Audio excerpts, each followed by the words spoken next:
My name is Monk Rowe for the Phileas Jazz Archive. I'm very pleased to have Dave Bennett with me this morning. Not exactly musicians' hours. Hi, Dave. How you doing, Monk? Good to see I'm, you. I'm gonna, by way of introduction, I was talking about how this archive project got started, but Joe Williams, the singer, helped us get it off the ground way back in 1995. And one of the things I have in the archive is this old Downbeat magazine. Okay. And there's this article that says, is Joe Williams really Joe Williams? And somehow I thought of you because you do so many things in the music world. Who is Dave Bennett? Without getting too deep. Gee, well, I guess I'm still trying to figure that out myself. I'll let you know when I find out. That's the perfect answer. Um, People who have just may view this and just a little background. You go everywhere from Sweet Georgia Brown to Great Balls of Fire. And I'm curious if you have an agent. Currently, not really. Yeah, I pretty much just answer the phone, and thank God I work full time year round. I've had agents, and currently one for booking symphony pops, yes, but besides that, it's been a period where I've been pretty much doing my own thing. And Well, the question I had in mind works either way. When someone calls you, do they ask for specific thing you do, or do they say, we'd like to book you, and do you have to say, well, which Dave Bennett do you want? in essence, I mean, I would say within the last 3 or 4 years, the audiences that I play for aren't quite as purist in either direction. I'm finding that if I perform the shows where there's a variety of things in one show, that seems to be the most powerful impact I've noticed. So, for instance, my quartet, which is what I tour with most of the time, I'm on clarinet probably 60 to 70% of the show. And then I'll pick up the guitar and play a few things that I've written to kind of introduce them to my music. And then maybe I'll throw in a Johnny Cash thing, and that'll get people curious. Okay, what's coming next? So I found a way to make it flow within the different styles. I mean, I don't think things are too stylistically different that it would be too much of a change. But I'll start off the show.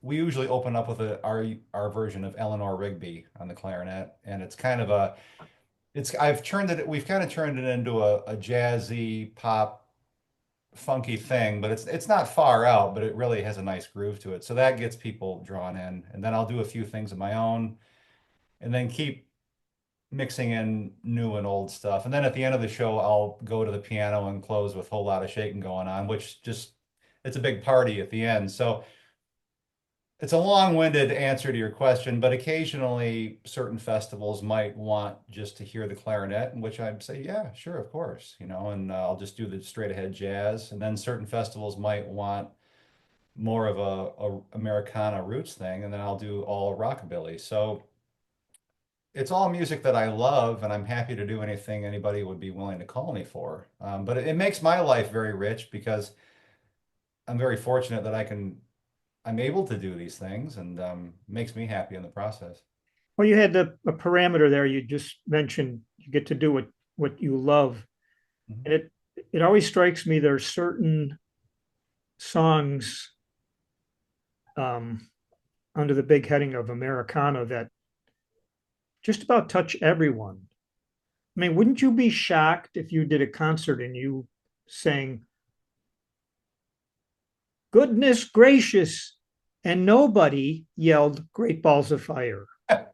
And that would be a strange feeling. I mean, even with the differences of age that we play for, there's certain things that everybody knows, and so I like to keep that as part of the show because it draws people in, it gives them something to remember, and they can relate to it. Yeah. Do you think you might not be able to answer this because you're not other jazz musicians, but do you feel that you pay more attention to the audience when you're improvising than the typical jazz musician who may be playing more for themselves? Hmm. That's a good question.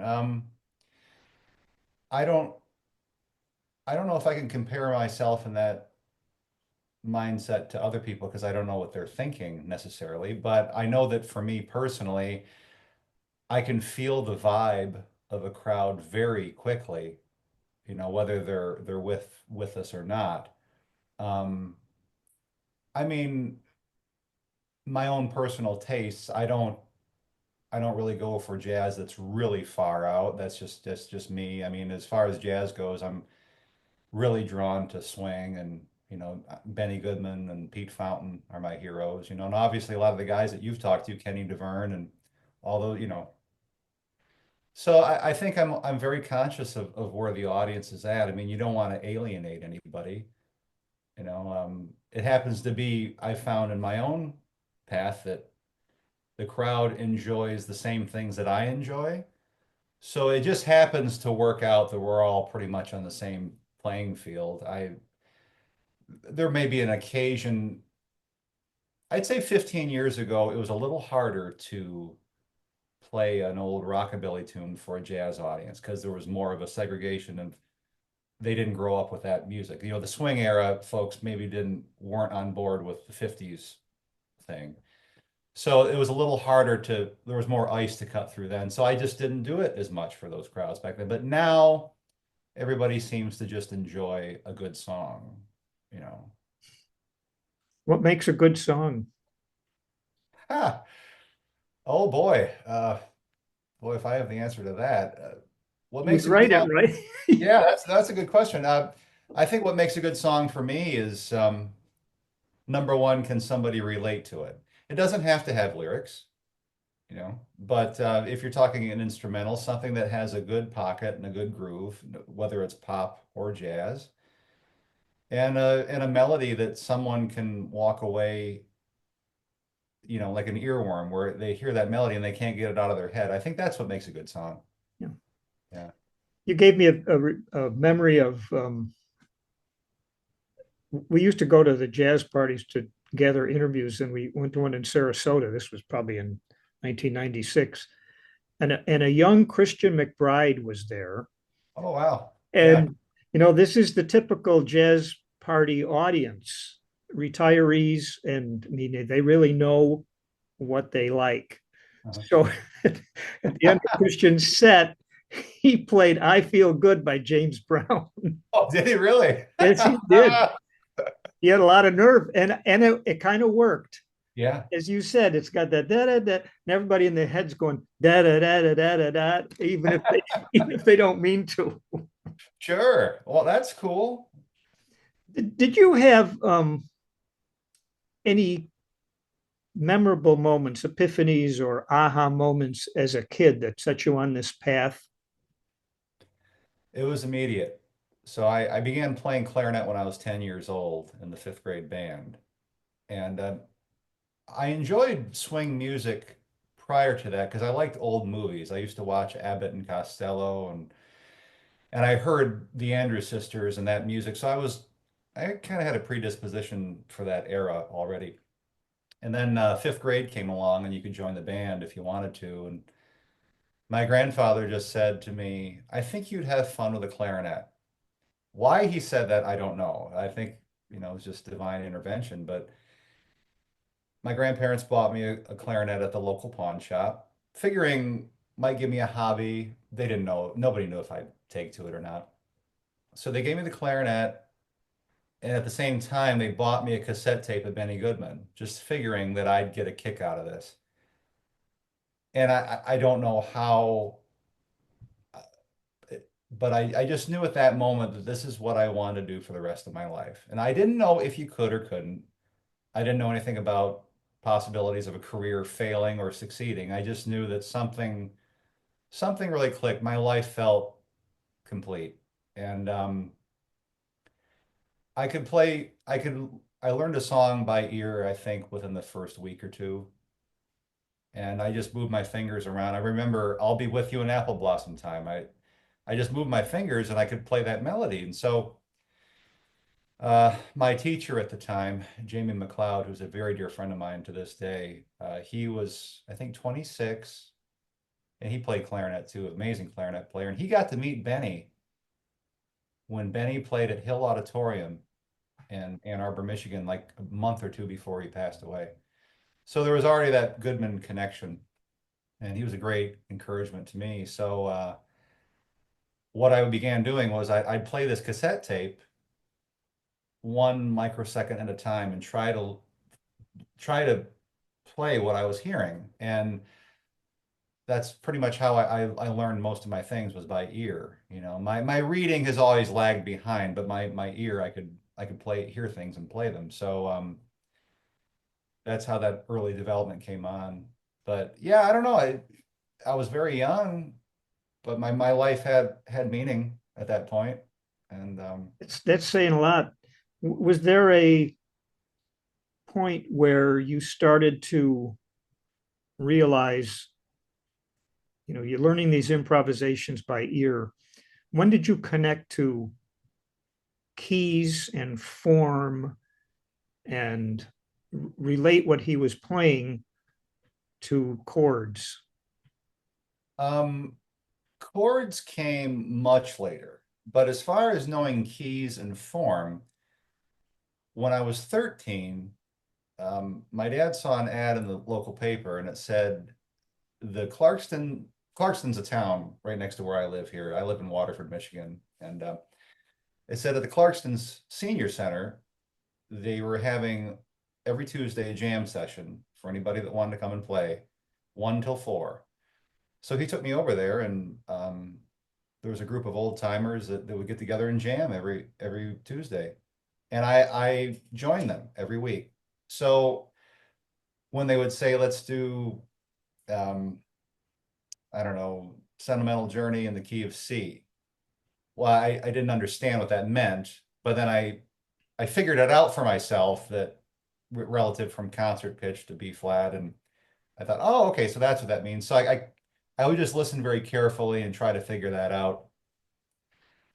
Chords, that didn't really make much sense to me until probably my early 20s.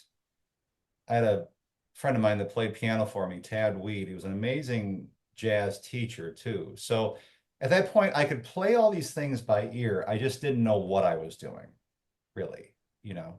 And so I'd come to him and say, what is this? And why does it sound this way? And he was able to go to the piano and show me and explain, diminished, augmented, why I would play a certain run over a chord and why it sounded that way.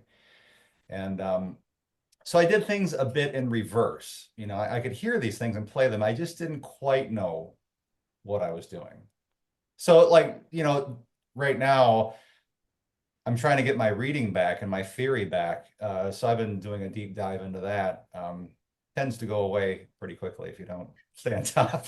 I know what you mean. It's surprising after, like, oh my God, it's been like 12 months since I actually sat in an ensemble and read a Right. chart.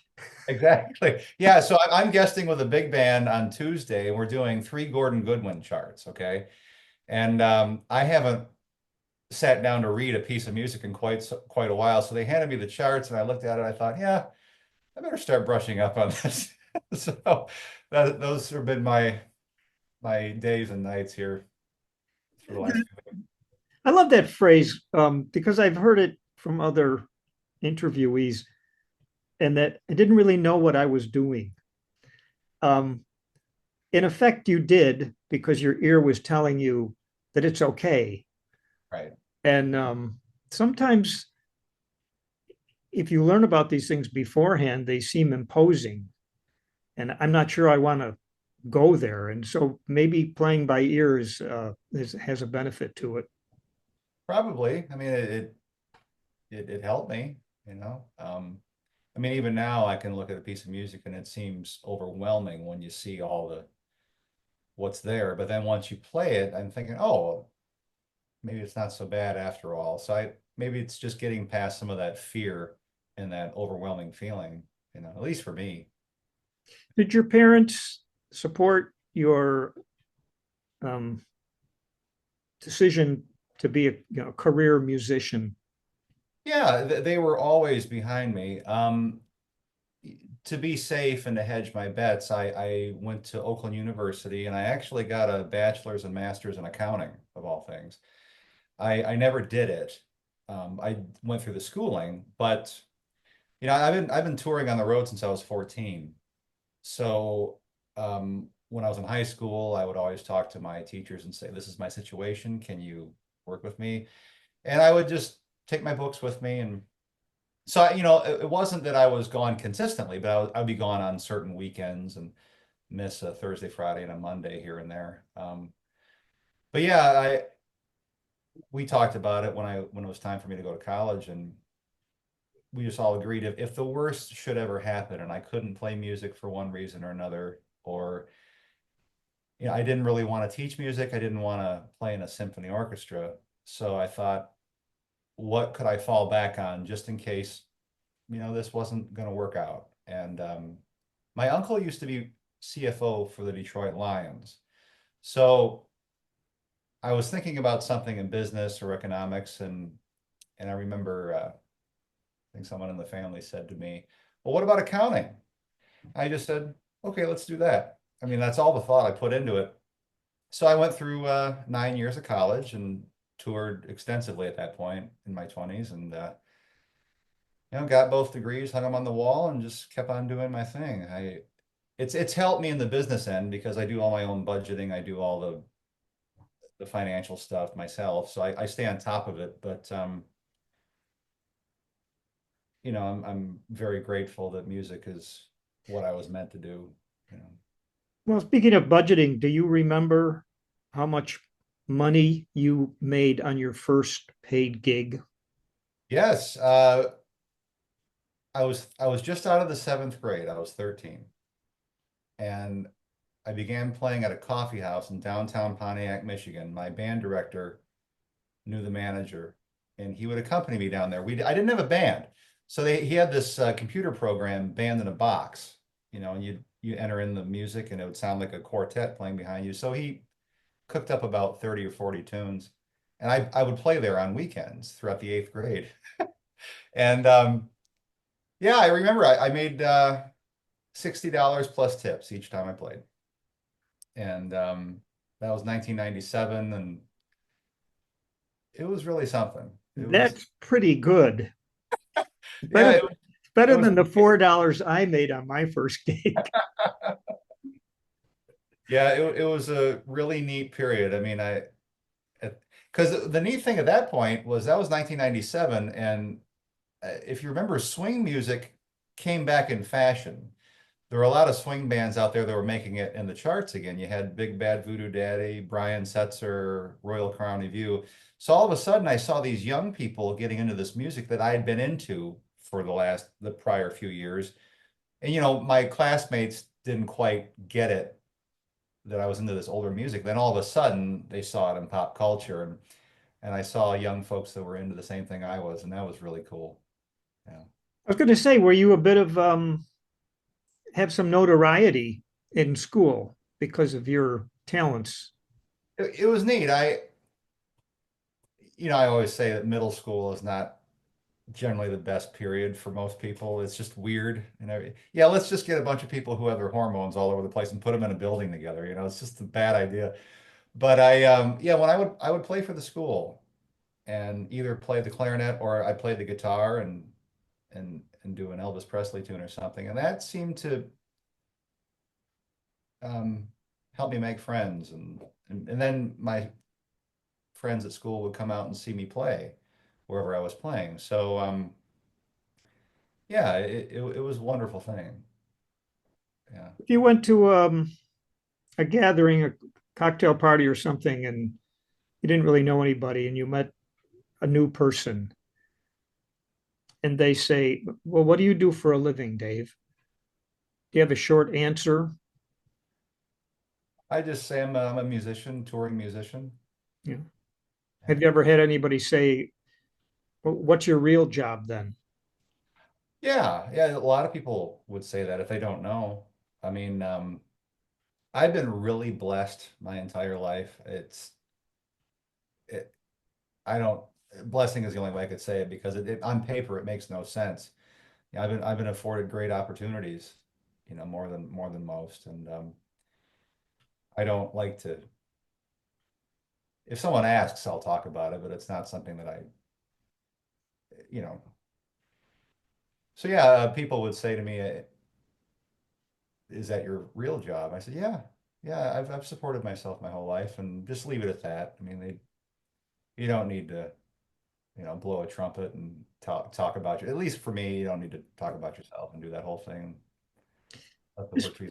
this process of figuring out what particular audiences are going to respond to, keeping yourself happy, was there a progression to that? Did you have some misfires along the way of Sure. misreading an audience or Oh yeah, yeah. I mean that's like a people skills type of thing, where you read your crowd and you learn how to figure out where they're at. And there were times when I was younger where I might get a little over ambitious and try something that was too much in left field to what they might be expecting. I remember the early days of me having a quartet where it was a traditional jazz audience, and we did a swing version of Pick Up the Pieces, and it didn't really work. So you know how when you meet somebody and you walk into a room and you can pick up on their vibe, whether they're friendly or not, or whether you can.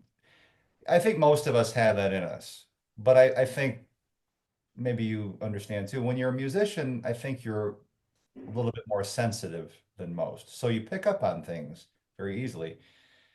And that's why at this point I think it's not hard to read a crowd because if you walk into a party and you meet one person, you got one vibe of that person you're picking up on. But if you walk in front of 2,000 people, you got 2,000 vibes coming at you at once. I mean, you can feel it. So I just kind of learned to go by that and read it how it's going and adjust to it. Um, as again, I say everything that I would play for them is things that I enjoy playing, so I don't feel I'm compromising anything. It's just if people pay money to hear you play, they want to be entertained, and so do it. has anybody ever, this is like obviously a silly question, but has anybody ever said, well, you should try to act like Benny Goodman? And no one's ever told me that I should. I've worn the same haircut since I was 9. I needed glasses when I was 10. So obviously that was Benny's look. Um, but I think that when you have your heroes, you pick up their mannerisms, whether you realize it or not. And so there was a lot of the ways that Benny played or that he smiled when he played. I think that you just pick up on those things, Yeah. and obviously also when I'm playing Jerry Lee's music or something, there's things about him that obviously you just ingest. If you have people you look up to, Yeah. you learn from them in several ways. I don't know. Were you referring to personality or like? Yes, I think so. I mean, there's the stories about him are been around forever, and everybody seems to have one. Every once in a while, you talk to somebody like Bucky Pizzarelli, never had an issue. Right. Benny Goodman, he just liked him a lot, and they got along swell. Yeah. Yeah, well, I was on the road with Bucky for a little bit too, and Peter Appleyard, and I watched those interviews that you did with them years ago, and yeah, Bucky and Peter loved him, and I think one of the reasons they did, and because Benny is my hero, I've read everything I could on him and read it 100 times over just because it's an interest of mine. Um, what I can gather about Benny was I think he probably felt he needed to protect himself from the world. And I think that aloofness that people talk about, I think he was totally aware of what he was doing. It was just a way to keep people out. But Peter and Bucky, from what I understand, I think probably put him at ease. And I think that maybe Benny was able to let his guard down a little bit more and be open and be friendly with him. But we don't know what Benny was going through. I mean, obviously, I mean, what a gifted guy and what a gift he gave to the world. But who knows what life was like through his eyes. I mean, obviously, I think with a genius personality like that, a lot of people have mood swings, and you have your own demons. I mean, just we all got our issues. So you get someone who's gifted like that. I mean, who knows what he was feeling? So, I have a piece of Benny Goodman memorabilia I thought I would share with you. oh, This is from the Tonight Show. oh, Was is that still, Skitch Henderson? yes, Skitch Henderson, and Benny was the guest. Oh, And for some reason, he requested Marion McPartland to play, okay. and you got in the trumpet section in the back with Clark Terry and Snooky Young, Doc Severinsen, and Bob Rosengarten is the drummer, and he's the one that gave us this photo. That is so cool. Hey, I got a chance to play with Doc.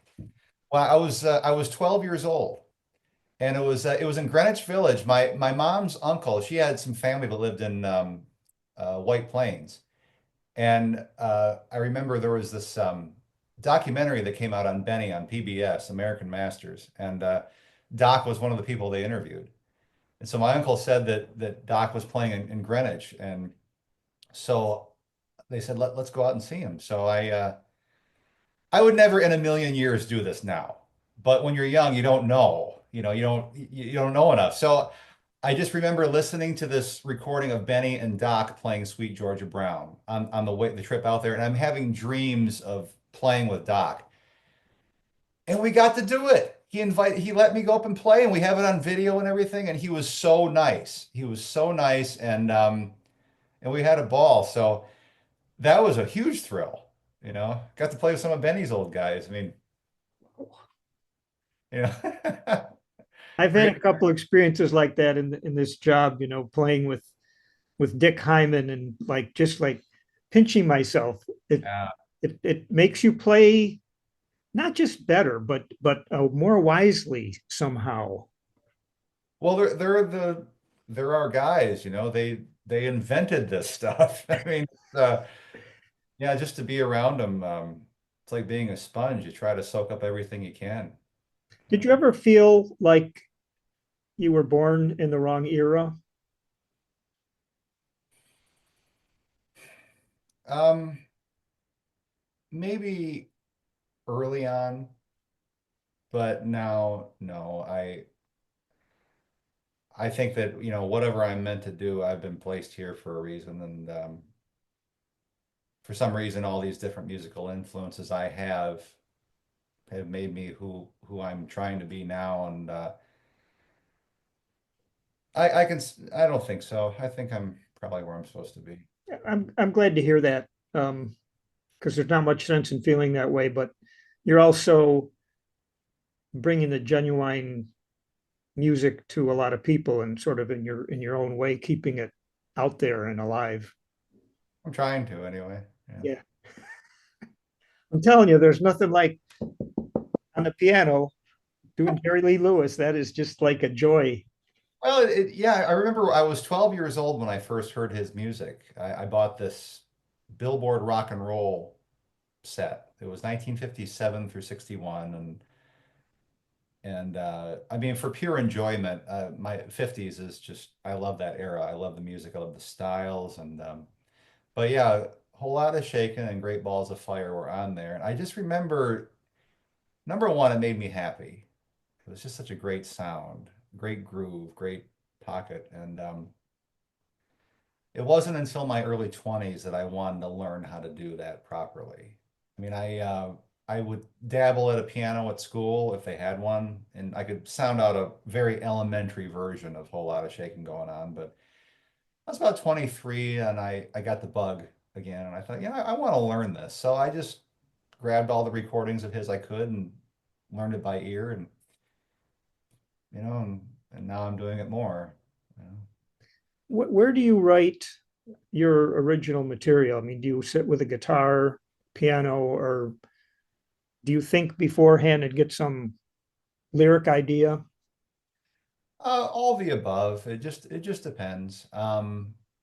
There's been certain times where I've written a song on the guitar where I wrote the entire song, including the melody, and then wrote lyrics to it. Lyrics in general are not easy for me. Some people are very gifted where they can whip them out cleverly, very quickly, but that's not the case for me. I really have to take some time and be a wordsmith on it to make it work. And there's been certain things that have just come out as I sang and played them. I think we're always trying to find a formula to make it efficient and work, but it never seems to work that way. It's been a little while since I've written anything, and to be honest with you, I've been avoiding it because it's like pulling teeth. I mean, you sit there and you're trying to make something happen, and if you sit there for 4 or 5 days and nothing happens, you just want to bang your head against the wall, But I got to get back to it. It's been too long. Let's talk about eighth notes for a moment.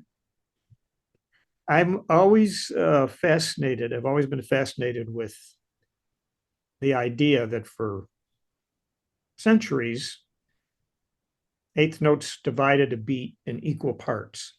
Mhm. And then along comes the swing era, and you have swing eighth notes. And then along comes rock and roll, and they go back to straight eighth notes. Right. I don't have a question here. It's just a subject that I really find fascinating. Well, that is fascinating because those early rock and roll records, if you listen to the drummers and the rhythm sections, they weren't quite playing straight. It was not swing, not straight, but it was right in the middle, and I think they were just trying to figure out whatever this music was turning into.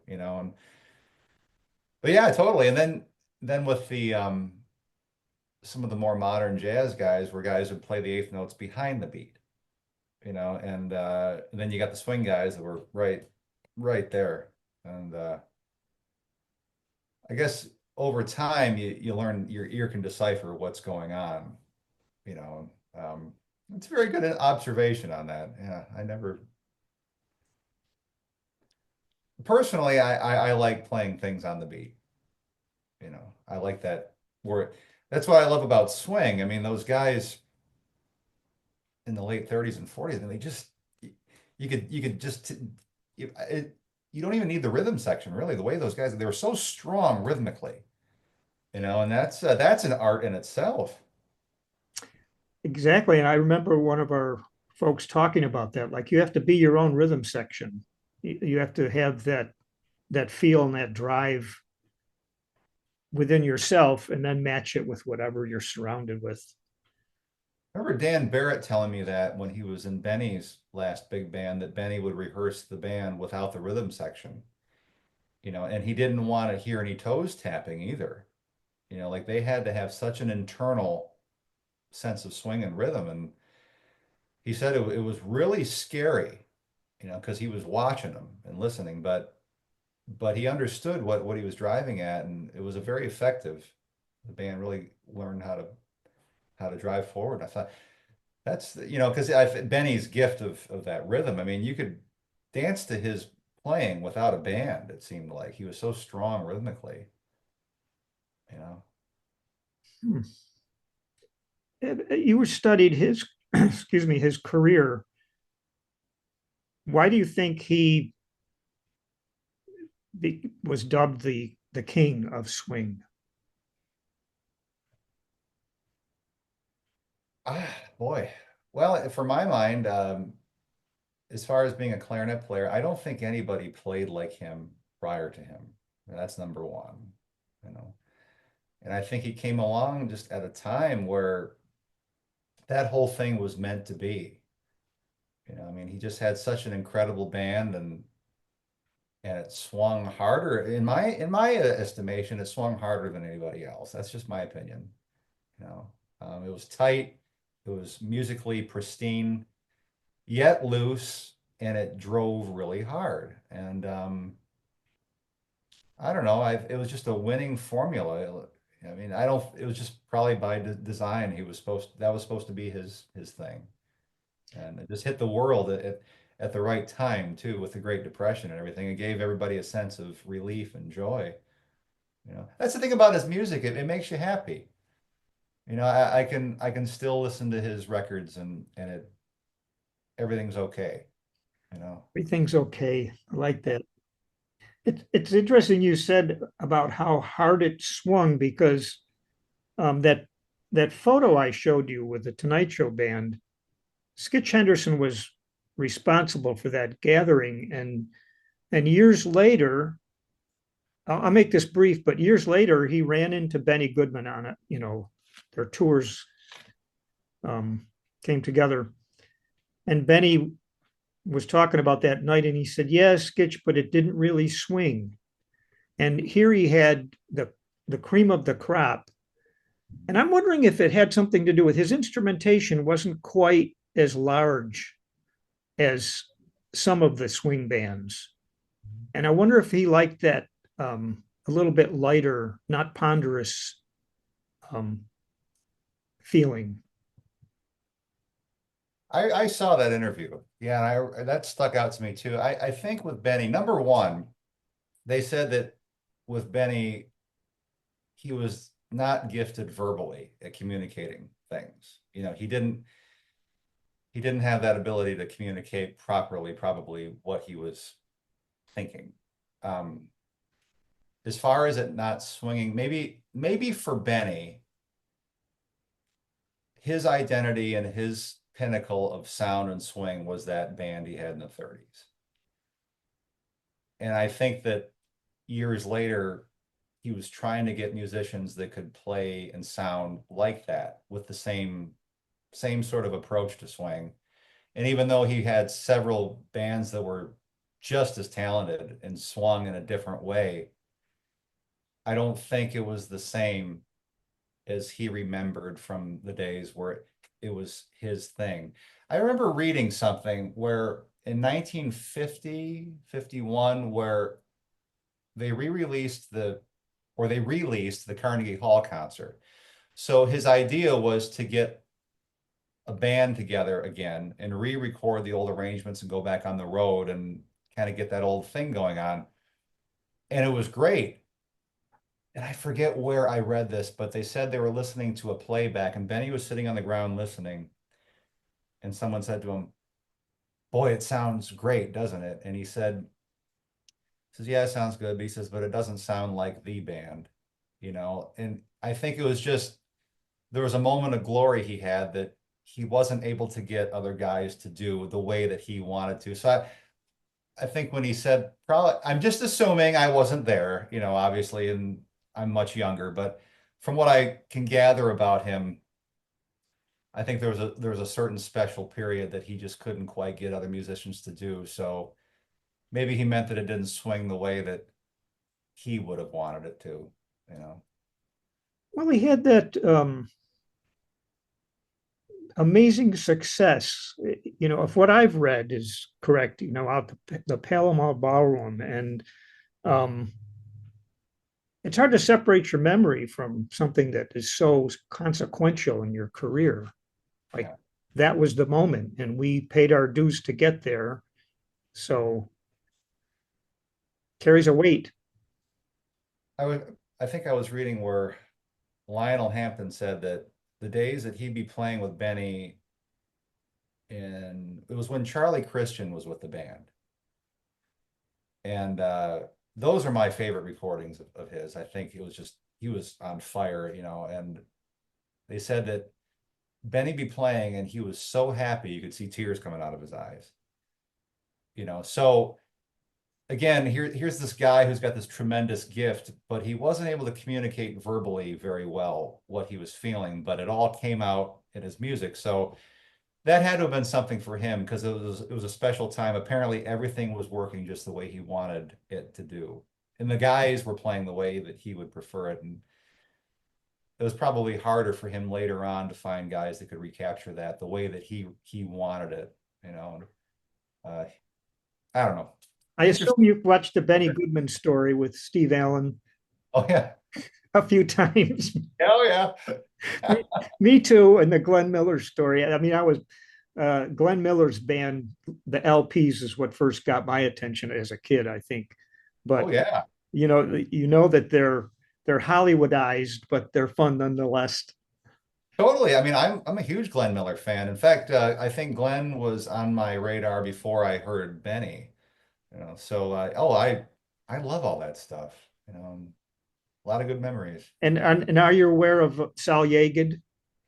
Yes, you know, I got to meet Saul a few times. So back in 2010, I went to New York with my then road manager, Hugh Leal. He was a guy from Windsor. He used to put on jazz concerts, and he brought in guys like Bucky and Peter and Mundell Lowe. And so I got to meet these guys through him. So we went to New York just to visit and hang out. And I got to sit in with Saul where he was playing. So we spent an evening playing together. And then when I played Carnegie Hall in 2013 with the New York Pops, Bucky came out and guested with us, and then Saul came to the show. So I got to see him that night. And then, you know, it was interesting watching him and Bucky talk because they knew each other from 60 years ago. Um, and I saw the interview you did with Saul, and he was totally the same way when I met him. You know, just he was a character, He was. but boy, he knew everybody and had a lot of stories. So that was cool. Yeah. Yeah. Yeah, I remember that because he said, I can play a song for every letter in the alphabet. And then he started to do it. You're like, okay, this is going to be a long interview. Uh, so the current music scene is very interesting in jazz. You have this amazing level of jazz in academia. At the same time, you hear people bemoaning about the fact that there's not many jazz clubs. And are you involved in academia at all? Do you want to be? I'm not currently involved. I don't know if I ever would be. If if I were asked or if there was an opportunity for me to work in some capacity, I don't think I would turn it down, you know. I don't even know what would be involved in that if you have to have a teaching certificate or what prep I would need to do something like that. I don't know. I really don't because I see the same thing you're seeing. I mean, the music business is so weird now compared to the way it used to be, and it's odd out there. You know, I mean, I've been self-employed my whole life, and uh, I'm grateful that financially I've done wonderful. But just because you've had success in the past doesn't mean that it's always going to happen. So there's moments I get scared, you know, and I wonder how's this going to keep going, but it always seems to. So, you know, just as far as teaching goes, I would like to do that more. I've had an occasional student or lesson here and there, but I'd like to do more of that if I can. You know? And does does the theory of jazz playing play a role in the way you play? That was a lot of plays. And by that I mean I remember you brought up Dan Barrett and had a funny thing to say about modes that a student had asked him about. I'm wondering if modes and the current jazz pedagogy has any role in what you do. I I guess my honest answer is I'm not sure. I kind of play things that speak to me, and I'm not quite sure what's going on right now as far as currently like in jazz academia or what current guys are playing. So I guess in that sense, it hasn't really influenced me too much. For me personally, what I'm doing right now is I'm trying to develop more of my own ideas. And I think we're always trying to find ways to do that, to find our own voice. I remember,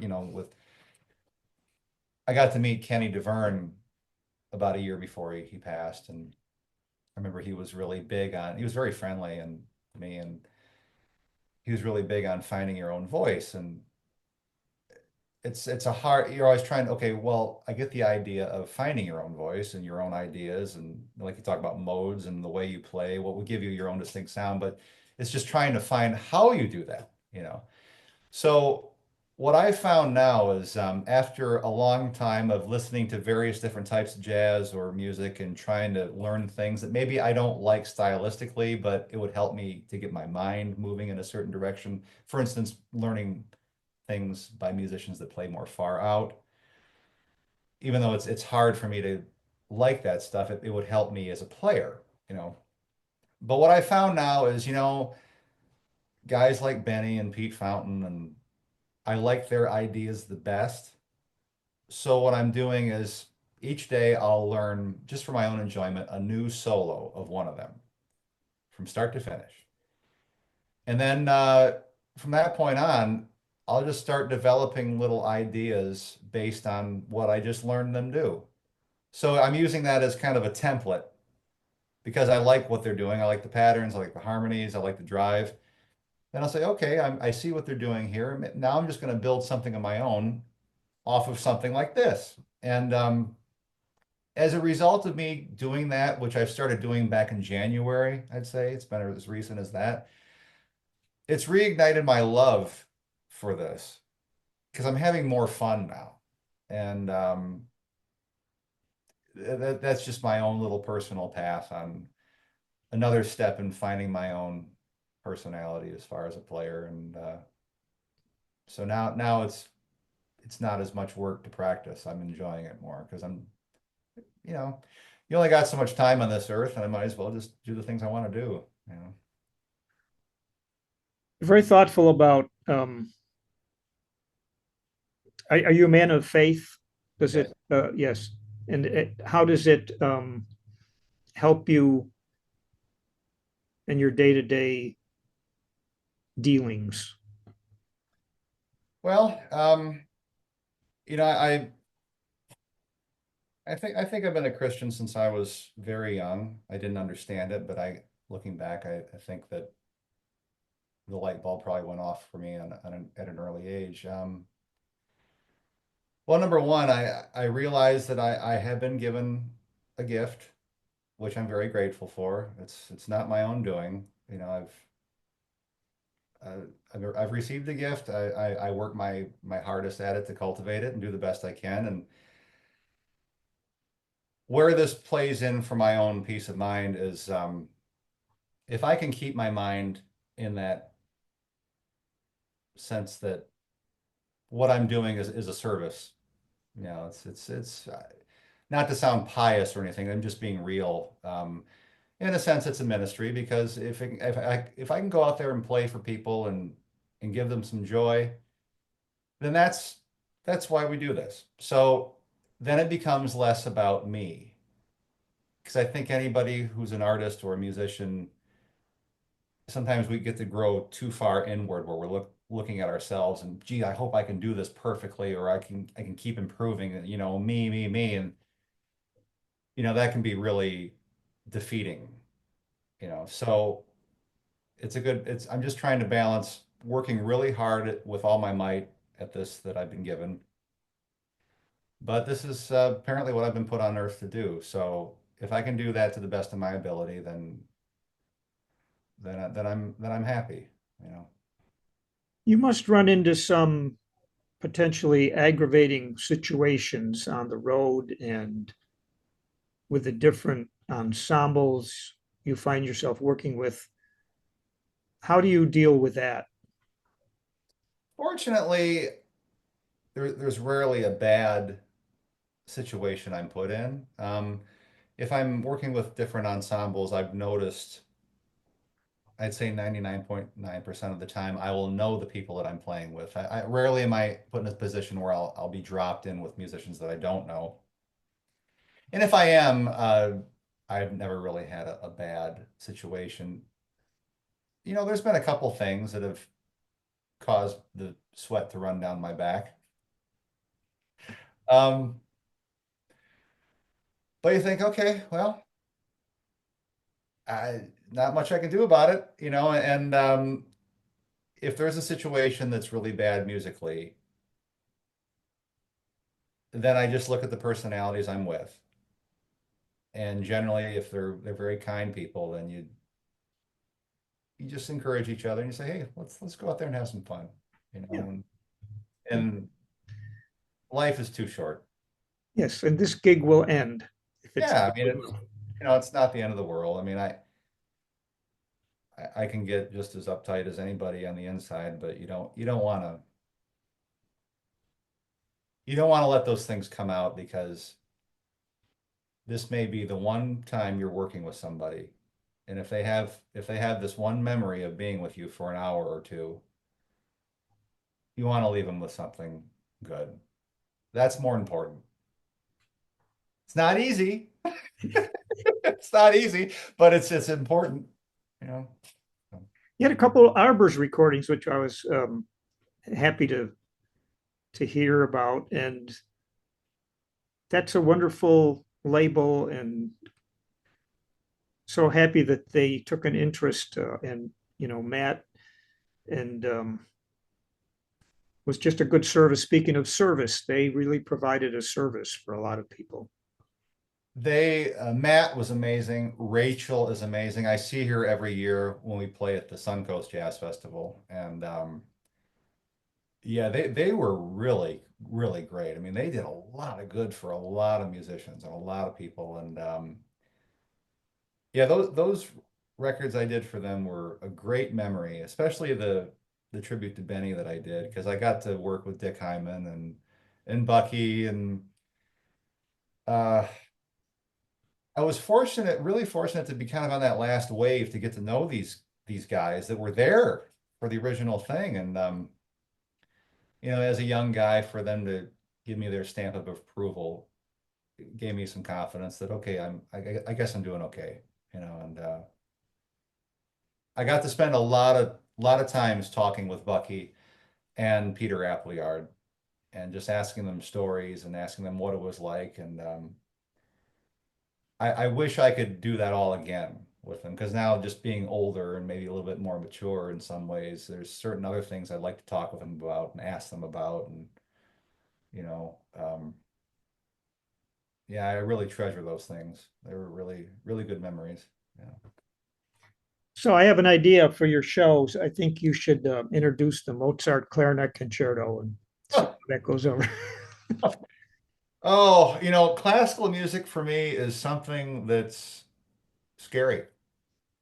I agree. There's something about, and I've done a little bit, not much, but there are so many good classical clarinet players out there that do it really, really well. And I, I don't know. There's something in classical music that I'm not getting, or I just feel like there's so many people that can do it so much better than I could. I just let them do their thing, and I can play to my strengths. But um, I don't know. It's funny you should mention that because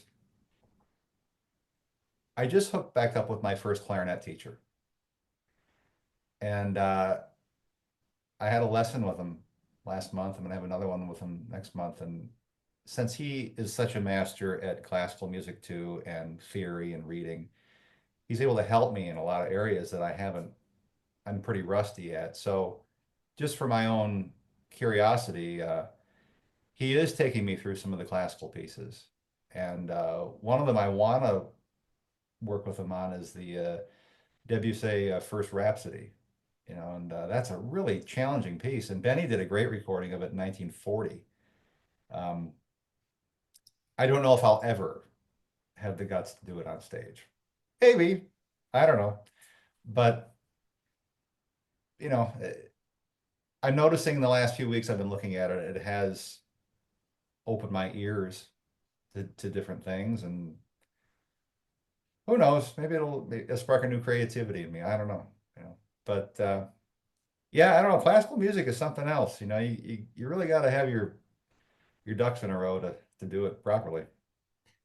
And we get so used to taking liberties with our music. We're making it up a lot of times. So it really takes a different kind of concentration, I think, to stick to the page. Big time. I mean, you talk about analytical and being right there. I mean, that's a whole different skill set. And that it's very challenging, but like we're talking about Benny, he began classical lessons with Reginald Kell in 1950, and he changed his embouchure, he changed a double lip embouchure and reinvented the way he did. If you listen to his recordings between 1950 and 1958, he was using the double lip embouchure, and if you compare that with the 40s, his style changed. It was much more pure, more, you know, and I always thought that he really didn't need anybody's help, because he was such a gifted player. He had that intangible thing that either you have it or you don't, he worked so hard to do that probably in his mind properly. But I listened to him play the classical stuff in the late 30s and the 40s where he was just being him, and it's like this guy didn't need anybody's assistance. It's like just just just do your thing. They should have been coming to him for help.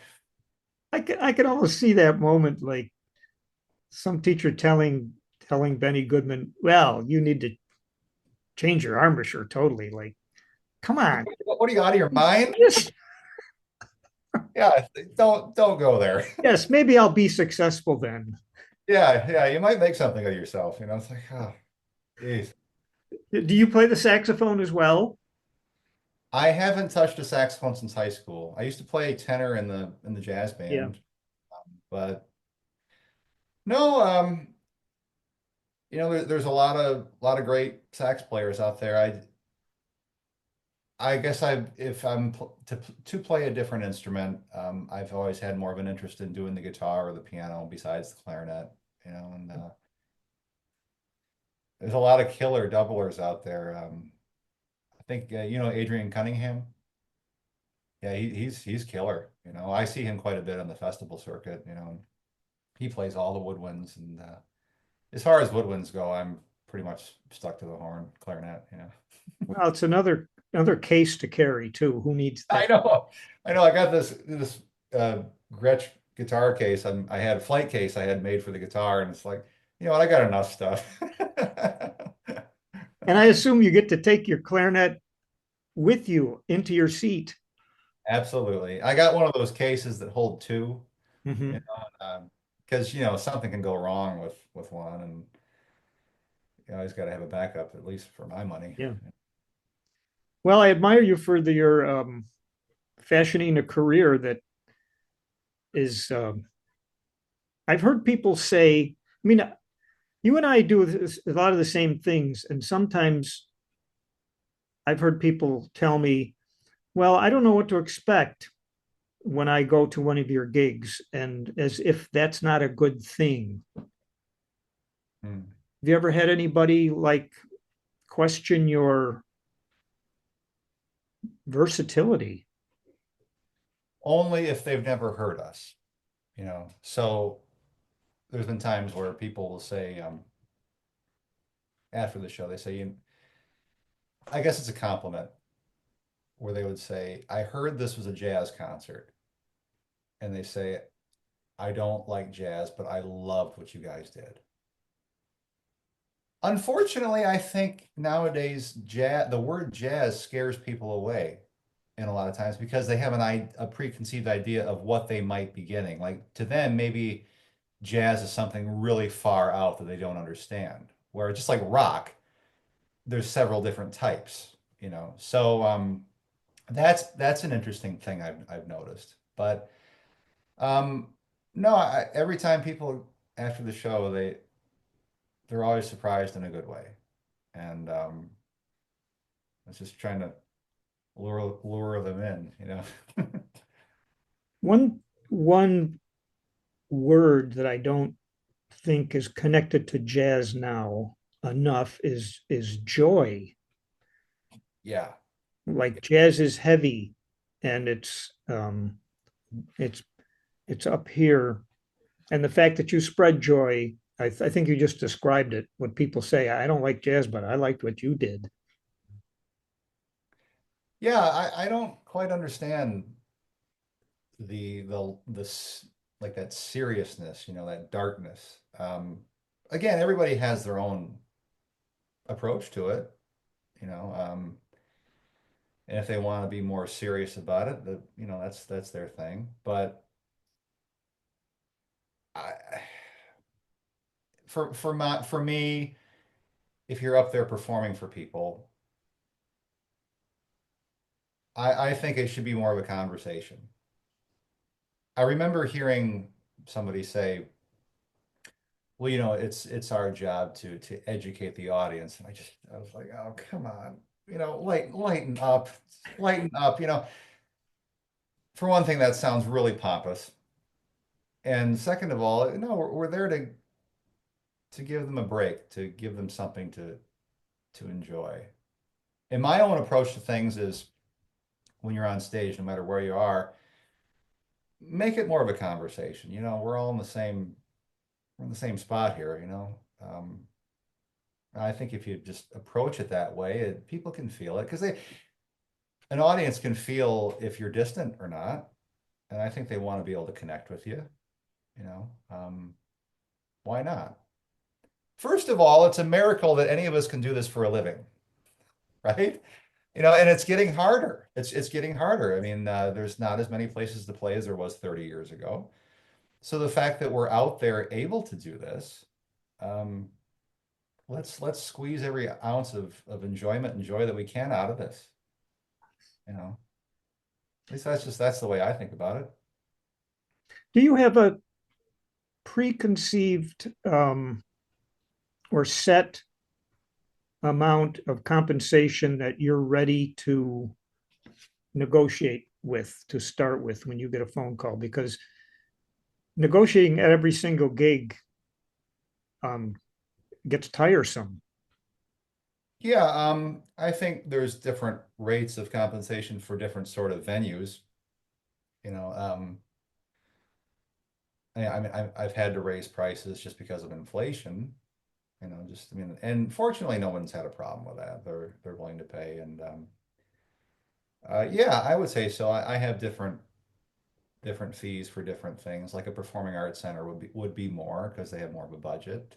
Private parties might be something depending on where it is and who it's for. And there's certain things that I probably wouldn't work below for. Um, but then again, if I have a free day and I want to do something for fun, I'll take a little less just to go out and have some kicks, you know. Hey, you got to be smart about it, Yeah. you know.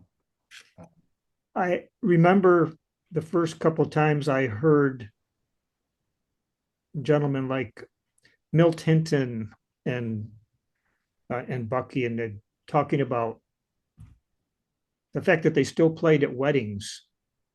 okay. You Yeah. know, I had this unrealistic vision of what they do because they're your heroes, right? Sure. And but they still like a gig is a gig. Yeah. Yeah, I'm with you on that. I'm totally with you on that. I remember, I think it was in 1984 or 85, where Benny had laid off performing in public for a while because he had a heart operation. And he played at a friend of his daughter's wedding, and Bucky was on the gig. And I mean, that right there, Benny Goodman, you're going to hire Benny Goodman to play your daughter's wedding. Okay. I'm getting better than that, you know. So yeah, I totally get that. Um, But yeah, a gig is a gig, and if it pays fair, of course, yeah, you know, no one's. I don't think you should be above anything or feel that way to do. You know. Right. What's your very next gig?